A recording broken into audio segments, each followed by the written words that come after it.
Hello friends, welcome to the new session of सवालों की file, जिसमें सवाल होंगे आपके, जवाब होंगे हमारे। आज का सेशन है ई इनवॉइसिंग के बारे में। जैसे कि आजकल ना ई इनवॉइसिंग के बारे में ज्यादा चर्चा चल रही है, ई इनवॉइसिंग करनी पड़ेगी। जैसे पहले हमने सुना था ई वे बिल के बारे में। अब ये ई इनवॉइसिंग क्या चीजें है, इससे हमारे बिजनेसेस पे क्या क्या इफेक्ट पड़ेगा और हमें ई इनवॉइस बनाने पड़ेंगे कि नहीं बनाने पड़ेंगे।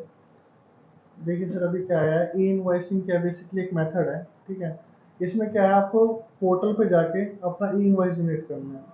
ई इनवॉइसिंग INV01 एक फॉर्म है जिसमें आपको डिटेल्स अपनी फिल करनी है। आप उसमें जैसी डिटेल फिल करते हैं, INN नंबर जनरेट होगा। वो INN नंबर आपको basically with QR code generate होता है। आपको वो इनवॉइस पे सेव करना है। और इनवॉइस का मतलब ये नहीं है कि आपको गवर्नमेंट पोर्टल पे जाके ही इनवॉइस को बनाना है। आप अपने किसी भी सॉफ्टवेयर के जरिए आप इसको जनरेट कर सकते हो। और उसमें जाके आपको बस INN नंबर मेंशन करना पड़ेगा। अगर आपका एक वैलिड INN नंबर है तो वो ई इनवॉइस है बेसिकली। वो किन किन बिजनेस होल्डर्स को ई इनवॉइसिंग जनरेट करनी पड़ेगी, उसके लिए कोई लिमिट आई है गवर्नमेंट की तरफ से कि आपका टर्नओवर यहाँ तक होना चाहिए, कोई ऐसी लिमिट्स है? बिल्कुल सर, अभी फिलहाल क्या है, अभी रिसेंटली नोटिफिकेशन आया कि पहले ई इनवॉइसिंग जो है अलग अलग प्रिस्क्राइब लिमिट पे दे रखा था गवर्नमेंट ने। पहले 100 करोड़ था, फिर 50 करोड़ था, देन उसको रिड्यूस करके 10 करोड़ लाए। देन अभी जो लिमिट है प्रिस्क्राइब लिमिट, जो नोटिफिकेशन रिसेंटली आया है, उसमें उसकी लिमिट को घटा के 5 करोड़ कर दिया गया है। यानी कि जिन भी फर्म है, जो पेन बेस्ड फर्म है, उनका अगर एग्रीगेट एनुअल टर्नओवर 5 CR होता है तो उनको जो है ई इनवॉइसिंग करनी मैंडेटरी है। इनवॉइसिंग बेसिकली ये नहीं है कि मेरा एक जीएसटी है, अगर एक पैन में मेरे 2-3 जीएसटी हैं स्टेट में, अलग अलग स्टेट में है, तो भी मेरे को सब पे इनवॉइसिंग करनी पड़ेगी। लेकिन जो ई इनवॉइस है वो सबके पोर्टलों पर जाकर अलग अलग होगी। ऐसा नहीं कि सिंगल पोर्टल मेरे को मिलेगा जिससे मैं सारी सारी इनवॉइसिंग है, ऐसा नहीं होगा। मेरे को हर एक अलग अलग लॉगिन में जाके ई इनवॉइसिंग करनी पड़ेगी। किन किन डॉक्यूमेंट्स के लिए ई इनवॉइसिंग जनरेट करनी पड़ेगी? ई इनवॉइसिंग बेसिकली आप इनवॉइसेस हो गए, आपके जो टैक्स इनवॉइसेस हैं, आपके क्रेडिट नोट हो गए, आपके डेबिट नोट हो गए, ये सब चीज़ें जो आप बिजनेस टू बिजनेस यूजर के लिए जनरेट करेंगे, या फिर आप एक्सपोर्ट करते हैं तो उसमें यूज होता हो, तो आपको इनवॉइसिंग करनी पड़ेगी इन केसेस में। इन जो डॉक्यूमेंट्स कवर्ड होते हैं, यानी कि invoice, debit note, credit note, ये इनवॉइस में कवर्ड होंगे आपके। स्टार्ट किया है एज ए बिजनेसमैन, मुझे इससे क्या क्या फायदे होंगे कि इनवॉइसिंग अगर मैं स्टार्ट करता हूँ, अगर मैं लिमिट में फॉल करता हूँ, तो इससे मुझे क्या क्या बेनिफिट होंगे मेरे बिजनेस को?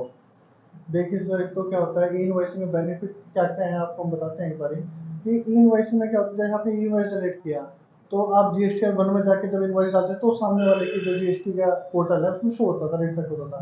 यहाँ पर क्या होगा, इमीडिएटली जो आप जैसे आपको इमीडिएटली आप इनवॉइस जनरेट करेंगे, तो जो सामने वाला बायर है, यानी B2B में जब हम डालेंगे तो वो सामने पोर्टल पे ऑटोमेटिकली जब भी रिफ्लेक्ट हो जाएगा।